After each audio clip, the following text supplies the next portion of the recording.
Hi, how's everyone doing?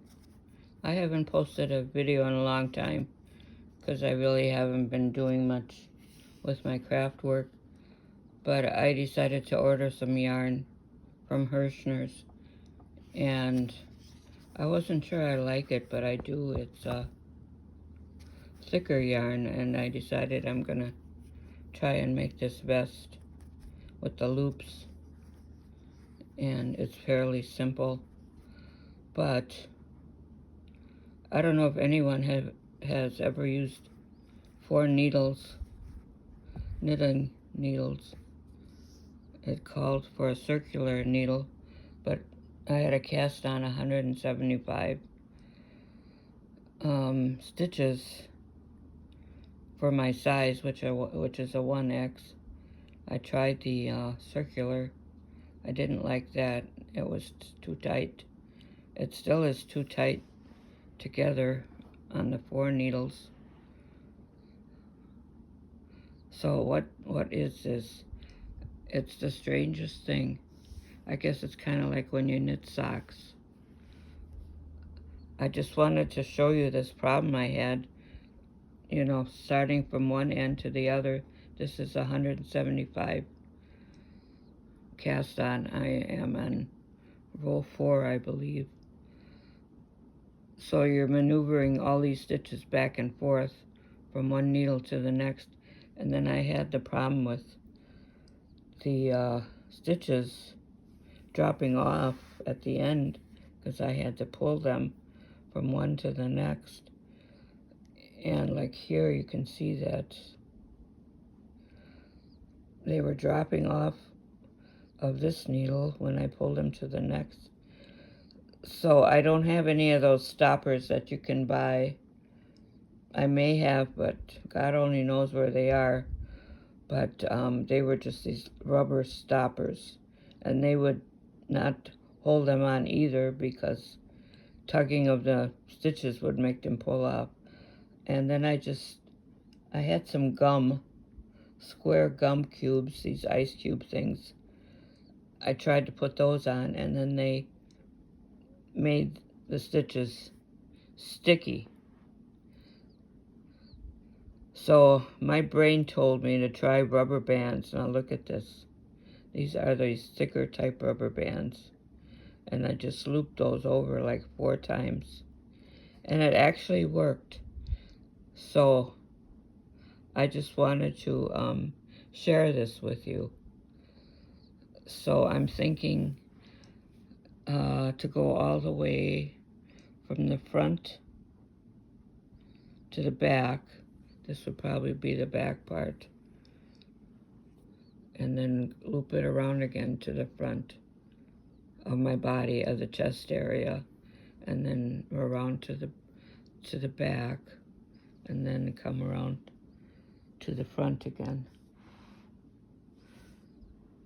And let me just pick up the brochure again. So what I'm saying is this, like here it'll go straight up and then there'll be a decrease up the shoulder and around. And then right here where I have to do the armholes, there will be,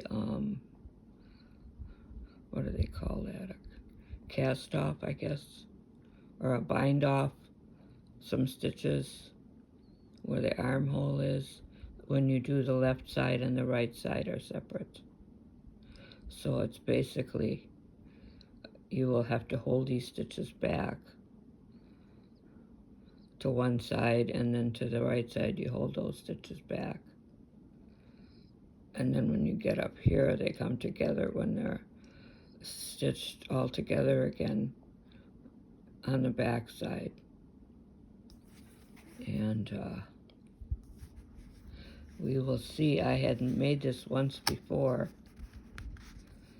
and I lost a little weight, so I originally had, let's see, I had written it down on a separate piece of paper and added 4 more stitches to the pattern when I had increased it, because I wanted to make it a little bigger. So I added 4 additional stitches. Trying to look. Oh, what I did. Oh, that is right. So then the pattern was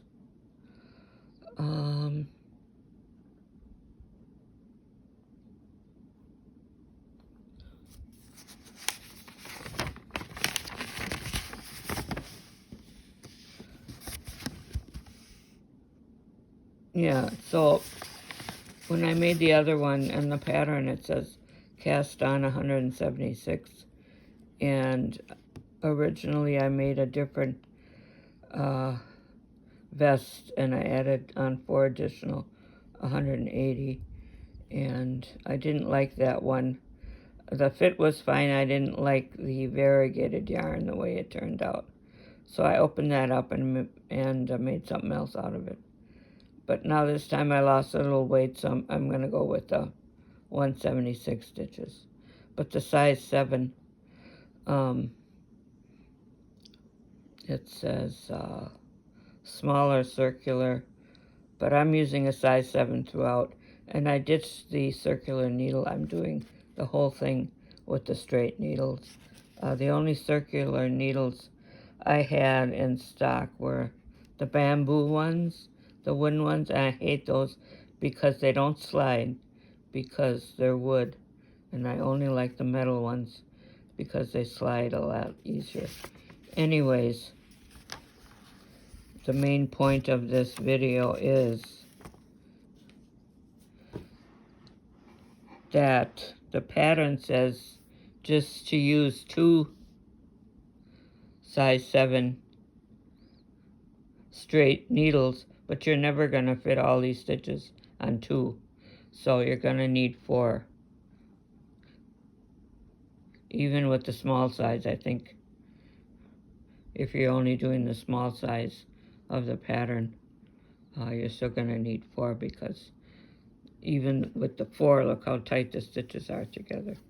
And you can already see with the yarn overs, you're going to get the opening in between each stitch. It's a stitch, and then you got a yarn over, so you're going to have, when you go over it, you're going to always have this opening, which will be the loops. You will see the loops.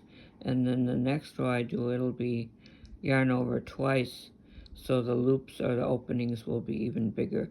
You drop the yarn over, so you're going to have a hole every time you knit over it. Sorry, I'm losing my voice. Anyways, so the trick here is to find something to put at the end of this, so these, when you go to the next needle, these aren't, because you're tugging on these, even when you go to the next needle, it'll be tugging on these, and these will want to fall off. And that will be a tremendous problem, because you'll have to pick these up again, or go back a row to find these that drop off. So this is a good solution if you have a thicker rubber band to tie off these needles. And this really works. It goes on real tight. You loop it over about 4 times, and these babies stay where they are. So anyways, that's my trick for today. All right, I'll keep you posted on how this is working out. Maybe at the halfway mark, when I get to the arms, I will show you how that's going. All right, take care. Bye.